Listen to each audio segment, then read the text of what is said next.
Louco Amor, Francis Chan. Capítulo 2. Talvez você não chegue ao final deste capítulo. Você poderia morrer antes de terminar de ler este capítulo. Eu mesmo poderia morrer durante sua gravação, ainda hoje e a qualquer momento. É fácil pensar no dia de hoje como um dia qualquer, um dia comum, no qual você passa pela vida se preocupando apenas com sua lista de afazeres, ocupando-se com os compromissos agendados, concentrando-se apenas na família e pensando em seus desejos e suas necessidades. Em um dia comum, vivemos em função de nós mesmos, não damos tanta atenção a Deus, esquecemos que a nossa vida é, na verdade, como um vapor. Contudo, não há nada de normal no dia de hoje. Comece pensando em todas as coisas que precisam funcionar direitinho apenas para a sua sobrevivência. Por exemplo, seus rins. As únicas pessoas que realmente pensam a respeito dos rins são aqueles que enfrentam problemas renais. A maioria de nós não se preocupa muito com os rins, com o fígado, com os pulmões e outros órgãos internos dos quais dependemos para continuar a viver. E que tal dirigir pela estrada a 80 km por hora, passando a poucos metros ou centímetros de distância de carros que trafegam em direções opostas e na mesma velocidade? Bastaria apenas um movimento errado do braço de um dos motoristas para matar você. Não acho que esse seja um pensamento mórbido, mas uma realidade.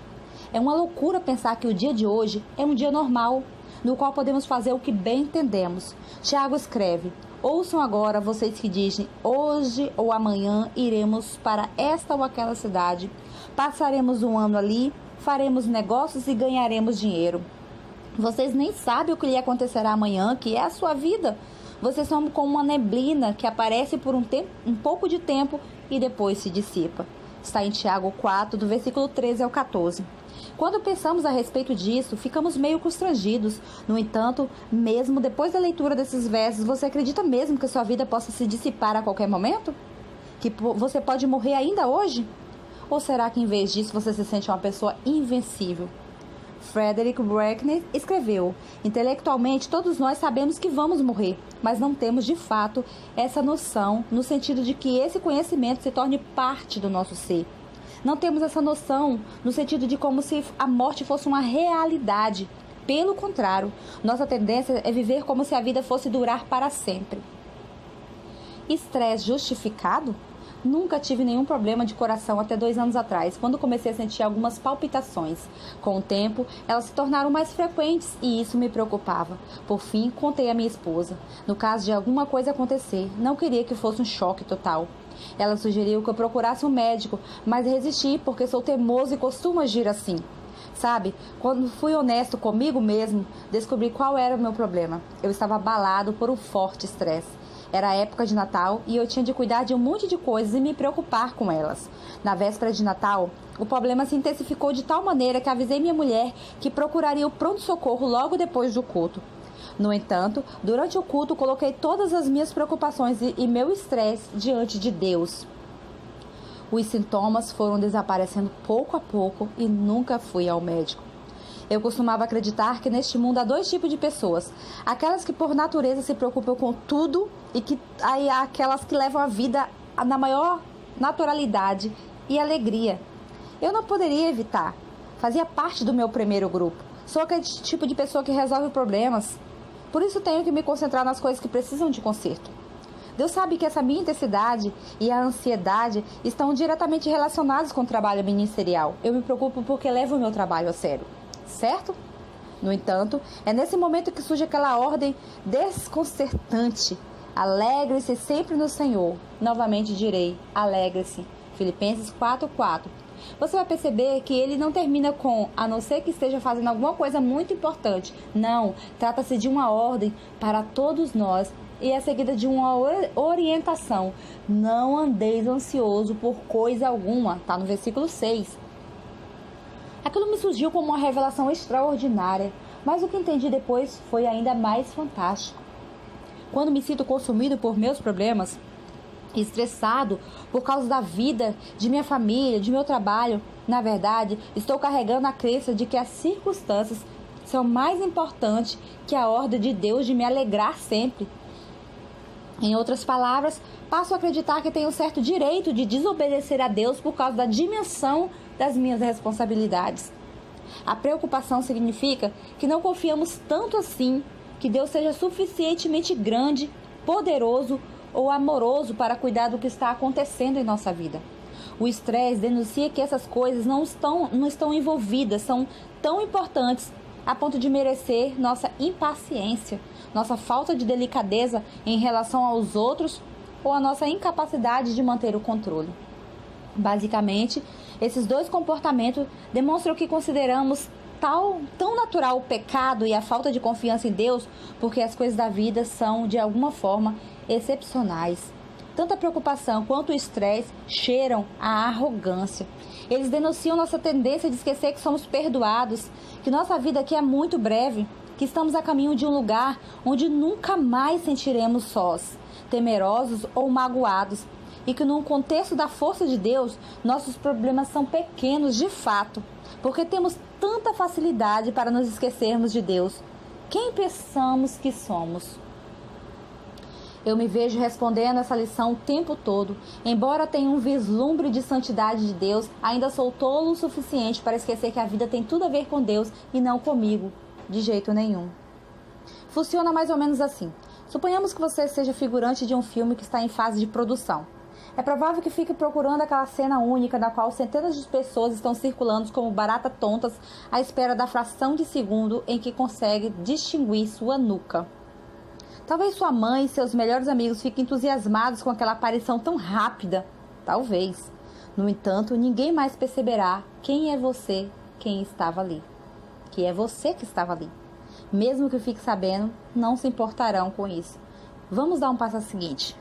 Se você alugasse o cinema na noite de estreia, convidasse todos os seus amigos e sua família para ver o novo filme, dizendo que é sobre a sua vida, as pessoas diriam: deixe de ser idiota, por que você acha que esse filme é sobre sua vida? Muitos cristãos são ainda mais iludidos que a pessoa a quem acabo de descrever. Muitos de nós pensamos e vivemos como se fôssemos o tema do filme da vida. Agora pare e pense sobre o filme da vida. Deus criou o mundo. Você está vivo nessa época? Será que Deus estava falando com você quando proclamou "é bom"? Diante de coisas que haviam acabado de criar? Em seguida, as pessoas rebelam contra Deus, o qual, se é que você ainda não se deu conta disso, é o personagem central do filme. E Deus inunda a terra para acabar com a bagunça que as pessoas promoveram no mundo. Muitas gerações depois, Deus seleciona um homem de 99 anos de idade chamado Abrão, e fez dele o pai de uma nação. Você teve alguma coisa a ver com isso? Mais tarde chegam José, Moisés e muitas outras pessoas comuns e inadequadas, sobre os quais o filme também não é. Deus é quem escolhe e orienta, operando milagres por intermédio daquela gente.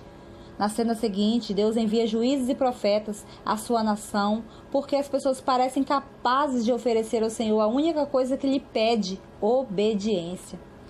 Então chega a hora do clímax. O Filho de Deus nasce entre o povo que Deus ainda ama. Durante a sua passagem por este mundo, o Filho ensina seus discípulos como deve ser o verdadeiro amor. E em seguida, o Filho de Deus morre, ressuscita e volta à presença de Deus. Embora o filme ainda não tenha terminado, sabemos como será a última cena.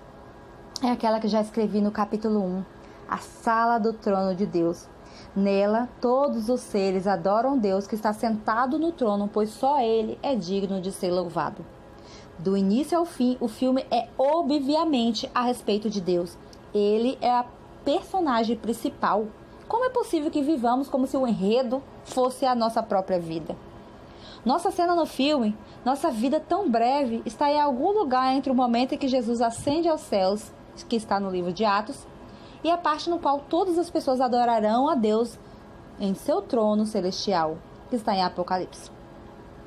Temos apenas nossa aparição em uma cena de fração de segundos para viver. Não sei o que você pensa sobre isso, mas pretendo que a minha fração de segundo tenha a ver com o meu esforço para glorificar o nome de Deus. Em 1 Coríntios 10:31, lemos: assim, quer vocês comam, bebam ou façam qualquer coisa, façam tudo para a glória de Deus. Nossa participação de uma fração de segundo no filme da vida tem tudo a ver com isso. E então, o que isso significa para você? Francamente, você precisa deixar de pensar só em si. Pode parecer um pouco duro, mas é justamente o que isso significa. Talvez a vida seja muito boa para você neste momento. Deus deu tantas coisas legais, de modo que você pode mostrar ao mundo como vive uma pessoa que aproveita as bênçãos recebidas, mas que continua totalmente louca por Deus. Ou então é possível que a vida esteja muito difícil neste momento e parece que tudo é grande luta. O Senhor permitiu que as coisas complicadas acontecessem em sua vida para lhe dar a oportunidade de mostrar ao mundo que o seu Deus é grande. E conhecê-lo proporciona paz e alegria, mesmo quando a vida é difícil. Como um salmista que escreveu: vi a prosperidade desses ímpios. Certamente me foi inútil manter o puro coração. E quando tentei entender tudo isso, achei muito difícil para mim, até que entrei no santuário de Deus. Se quiserem, está lá em Salmo 73, versículo 3, também no 13, 16 e 17, que é o grifes do autor. É fácil se tornar uma pessoa desiludida diante das circunstâncias da vida, quando comparadas com a de outras pessoas. Na presença de Deus, porém, ela nos proporciona uma paz muito profunda, uma alegria muito intensa que transcende todas essas coisas. Para ser absolutamente sincero, não importa muito em que lugar você se encontra neste momento, o seu papel é de glorificar o Senhor. Seja comendo um sanduíche, durante um intervalo no trabalho, tomando café ao meio-dia para não dormir durante os estudos, ou assistindo ao cochilo de seu filho de 4 meses de idade. O objetivo de sua vida é apontar para Deus. Seja qual for a sua atividade, Deus deseja ser glorificado nela, pois Ele é o motivo de tudo isso. O filme é sobre Ele, o mundo que Ele criou, o dom que Ele concedeu. Graças a Deus somos fracos. Portanto, embora Deus nos tenha concebido essa vida, essa cena fugaz em seu filme, ainda esquecemos o fato de que não estamos no controle. Fui lembrado da fragilidade da vida na época do nascimento do meu 4º filho, o único filho do sexo masculino. De repente, nossas garotinhas queriam levar o irmãozinho aonde fosse. Eu e minha esposa dizíamos a ela o tempo todo que tomasse cuidado, porque ele era frágil. E comecei a me perguntar quando ele deixaria de ser frágil. Quando tivesse 2 anos, 8 anos, quando chegasse ao ensino médio, quando começasse a cursar a faculdade, quando casasse, quando tivesse filhos também. No fim das contas, a vida não é frágil o tempo todo? Ela nunca está sob o nosso controle. Mesmo quando eu me sentava e abraçava meu filho, eu percebia que não tinha como determinar se ele amaria Deus ou não.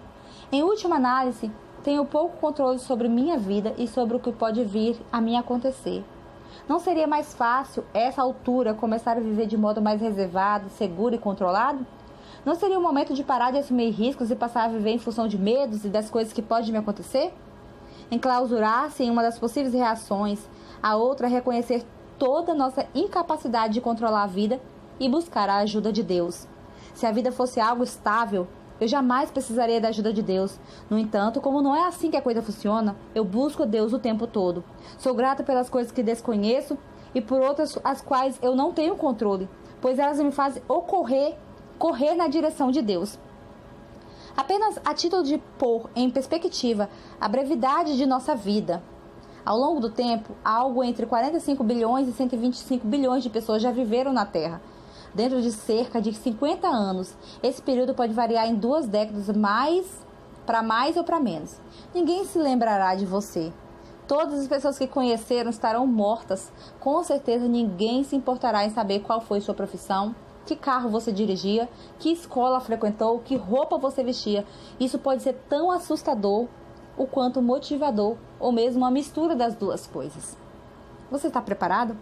Como o pastor costuma ser chamado quando a vida se dissipa como uma neblina, um dos exemplos mais poderosos que testemunhei foi o de Stan Getz, um bem-sucedido homem de negócio, bastante conhecido pela comunidade.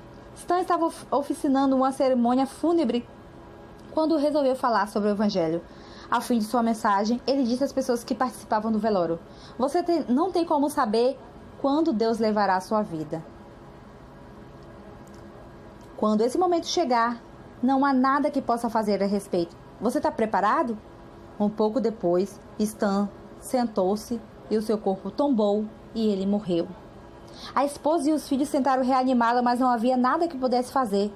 exatamente como Stan havia falado alguns minutos antes.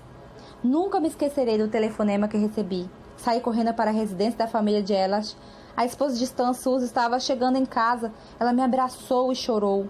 E um dos seus filhos, John, saiu do carro em prantos. Ele me perguntou: o senhor sempre soube o que aconteceu? Ouviu a história? Eu me sinto tão orgulhoso dele. Meu pai morreu fazendo o que ele mais gostava de fazer. Ele estava falando sobre Jesus às pessoas. Pediram que eu falasse alguma coisa às pessoas que estavam ali reunidas. Haviam filhos, netos, vizinhos e amigos. Abri minha Bíblia em Mateus 10, do 32 ao 33. Quem, pois, me confessar diante dos homens, eu também confessarei diante de meu Pai que está no céu. Mas agora, quem me negar diante dos homens, eu também negarei diante do meu Pai que está nos céus. Pedi a todos que imaginassem como deveria ter sido aquela experiência para Stan. Em determinado momento, ele estava participando de um culto fúnebre, dizendo às pessoas reunidas: esse é Jesus. No instante seguinte, ele está diante de Deus ouvindo Jesus dizer: este é Stan Geller. Um segundo antes, ele estava confessando Jesus. Agora é Jesus quem o confessa. Acontece assim mesmo, bem rápido. Isso pode acontecer com qualquer um de nós. E nas palavras de Stan Geller, você está preparado? Brooke Burke, uma linda adolescente de 14 anos, apaixonada por Jesus. Quando estava no fim do ensino médio, começou um grupo de estudo bíblico na escola. Ela investia o dinheiro que ganhava, tomava conta das crianças, em Bíblias que davam de presente aos amigos que ainda não conheciam Jesus. Pastores de jovens que tomavam conhecimento disso levavam caixas e caixas de Bíblia para que ela pudesse distribuir. Quando estava na faixa dos 12 anos, Brooke escreveu o texto a seguir. Ele dá uma ideia do tipo de menina que ela era. Como tenho a vida inteira pela frente. Vou viver da melhor maneira possível, serei feliz, vou brilhar, serei mais feliz do que nunca, serei gentil com as pessoas, vou relaxar mais, vou falar de Jesus às pessoas, vou me aventurar mais e mudar o mundo, serei corajosa e não vou mudar quem realmente sou. Não vou me meter em confusões, em vez disso vou ajudar os outros a resolverem seus problemas. Sabe, serei uma daquelas pessoas que vivem para fazer história ainda na juventude. Eu terei momentos bons e maus na vida, mas enxugarei as lágrimas das coisas ruins e só me lembrarei das coisas boas. Na verdade, eu só disse que me lembro dos bons momentos, nada entre eles, apenas vivendo a minha vida da melhor maneira possível. Serei uma daquelas pessoas que seguem em direção a um destino qualquer como uma missão, um plano extraordinário, capaz de transformar o mundo e nada me impedirá. Serei um exemplo para as pessoas e vou orar para que Deus me oriente.